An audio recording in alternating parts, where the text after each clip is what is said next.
Hi, this is Mr. Urrego, and today we're going to graph quadratic functions that are in intercept form.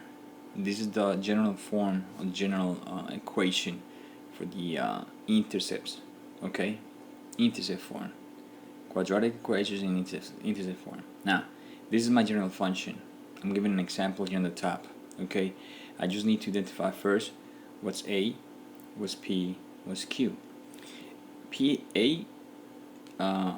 in this case is going to be whatever numbers in front of the parentheses. There's no number there, so technically you have a 1 right there, so A is 1.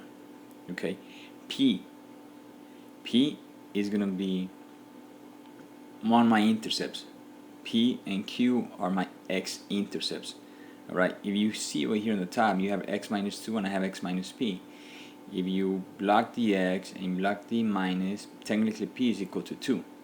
Alright? Or like I said to my students, it's gonna be the opposite sign of whatever you have inside. So you have minus 2, then the P will be plus 2. In this case you have x minus 6, so it's gonna be the opposite, so Q is gonna be 2. Okay? Now P and Q, these two are your x-intercepts. Okay? When you graph, I'll show you in a minute. Okay, all this thing is moving. Okay, so when I'm graphing x and y, my intercepts are going to be along the x-axis. That's the only reason I did that. My intercepts are going to be along the x-axis. Okay, so, oops, I made a mistake on the Q. I'll fix that in right now. Okay, I kind of fixed my graph.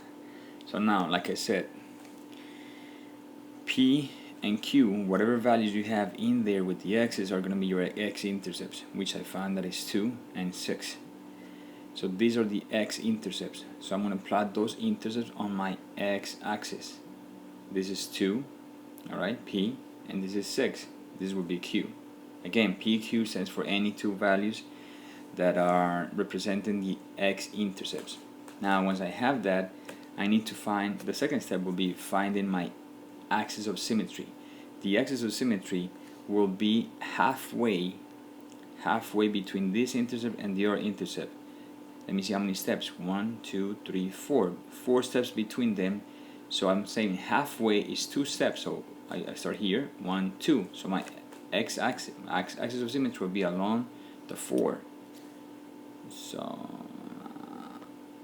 and that's going to be your axis of symmetry. Okay, now on your axis of symmetry you have your vertex. So if I have my axis of symmetry, technically, because the axis of symmetry, the equation is x equals 4, because it is going through 4, then this value will be the x value of my vertex. Okay, so I'm going to have a 4. Now I need the value of y. Again, this is my vertex. I have my x. Now I need to plug that 4 into the original function. Okay, the original function. So if you plug over here 4, then it's going to be 4 minus 2. It's going to give you a 2 on this parenthesis. And then on the other side, it's going to be 4 minus 6 is going to give you a negative 2. Right? Again, 4 minus 2 is 2. 4 minus 6 is negative 2. 2 times negative 2 is going to give you negative 4. So my vertex is 4 comma negative 4. Okay? So in that case, I'll have to draw more. Then I'll just jump to the next slide. Now, I found that my intercepts are 2 and 6. I haven't plotted those over here. So 2 and 6. I have that my axis of symmetry is going through 4. I found that my vertex. Oops, that's a y. That's a okay. That my vertex is 4 negative 4. Vertex is 4 comma negative 4. So I'm gonna plot that vertex over here. 4 and x, negative 4 and y is gonna be on the bottom.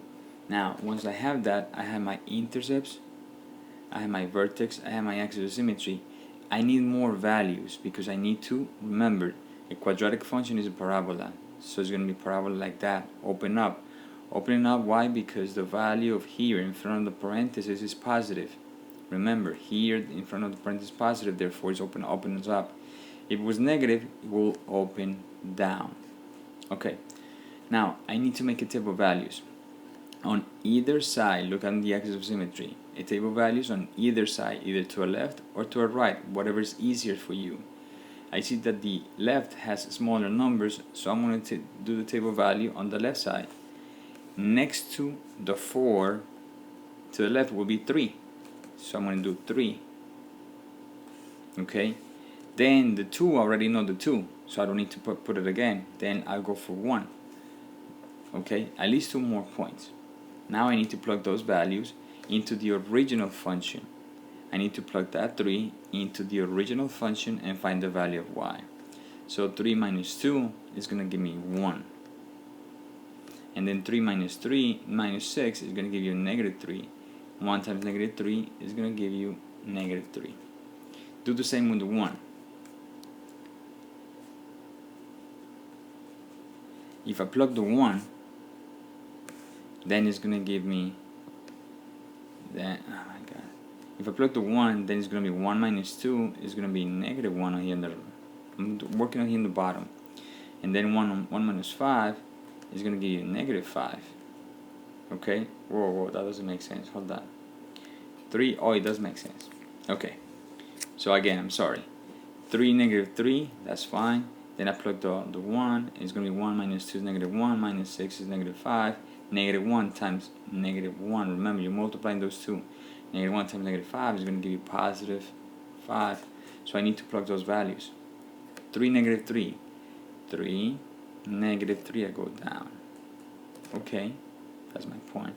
Then the other one is going to be 1, 5, right here on the left top. As you can see, I'm going to get some kind of parabola. You see that? I'm getting a curve right there. Then once I have that, I do symmetry to the other side. Symmetry. So this point is 1 away from the axis, so I go to the other side, 1 away. Then I go to this one, here on the top left. This one is 1, 2, 3 steps to the left, so I go from my axis, 1, 2, 3 steps to the right, and here is going to be that. Once I have those points, remember, you're graphing a parabola. So it's going to be, oh my god, I'm sorry about that. Now I have to erase it somehow. Okay. I need to draw a parabola. Okay, parabola. Okay, going through those points. Curve, curve, curve, going up again. Remember to make an arrow always at the end of your line, and that's your parabola. Okay? Thank you for watching.